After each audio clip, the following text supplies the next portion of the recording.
Hai semua, salam budi luhur. Selamat datang di video bagian pertama tentang struktur kontrol percabangan.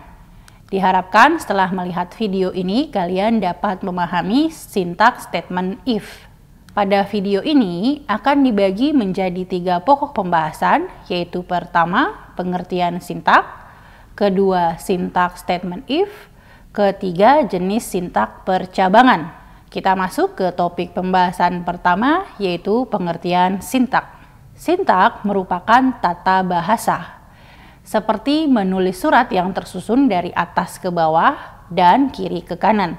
Begitu pula dengan penulisan instruksi-instruksi dalam program. Ketika program dijalankan, maka instruksi yang dijalankan urutannya adalah dari atas ke bawah dan kiri ke kanan. Urutan tersebut disebut dengan sequence.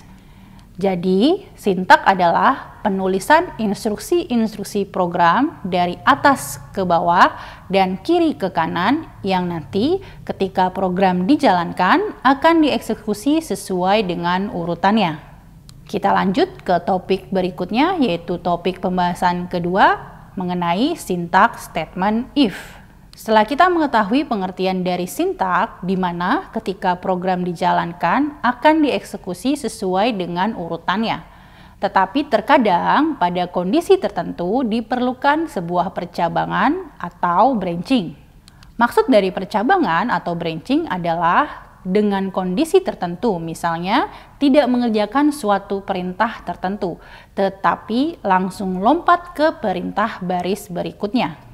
Atau misalnya pada kondisi tertentu dilakukan pemilihan atau selection untuk mengerjakan perintah tertentu. Jadi sintaks dari percabangan atau branching bisa dituliskan sebagai berikut. If dalam kurung kondisi. Apapun yang ditulis pada kondisi bila dimengerti oleh komputer akan dianggap sebagai suatu kondisi. Kondisi adalah suatu pernyataan atau ekspresi yang mengandung nilai benar atau true dan juga atau mengandung nilai salah atau false. Contohnya sebagai berikut. Terdapat if dalam kurung A lebih besar dari B.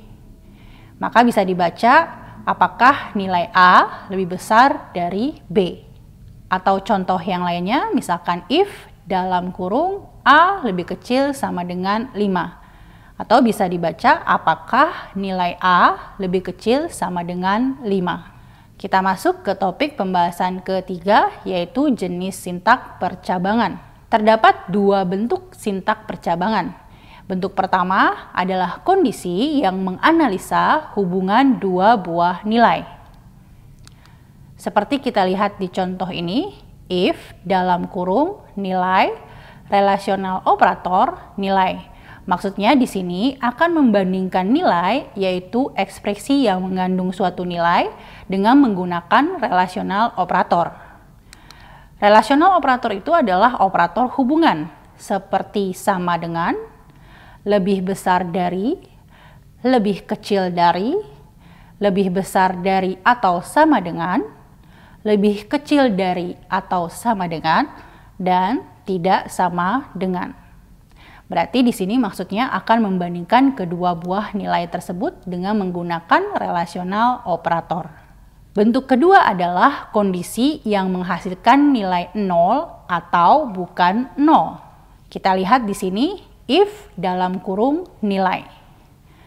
Nilai ini bisa kita isi dengan angka, misalkan diisi dengan 0, yaitu adalah if dalam kurung 0. Artinya pernyataan ini bernilai false. Atau bisa juga diisi dengan bukan 0 atau selain 0. Misalnya seperti if dalam kurung 1 atau if dalam kurung min 1 atau if dalam kurung 5 dan lain-lain. Yang artinya berarti hasilnya ini adalah menyatakan bernilai true. Demikian video bagian pertama struktur kontrol percabangan. Semoga setelah melihat video ini kalian dapat memahami sintaks statement percabangan atau sintaks if dan cara menggunakannya. Sampai jumpa di video berikutnya, yaitu bagian kedua tentang struktur kontrol percabangan, membahas tentang bentuk umum statement if then. Salam budi luhur.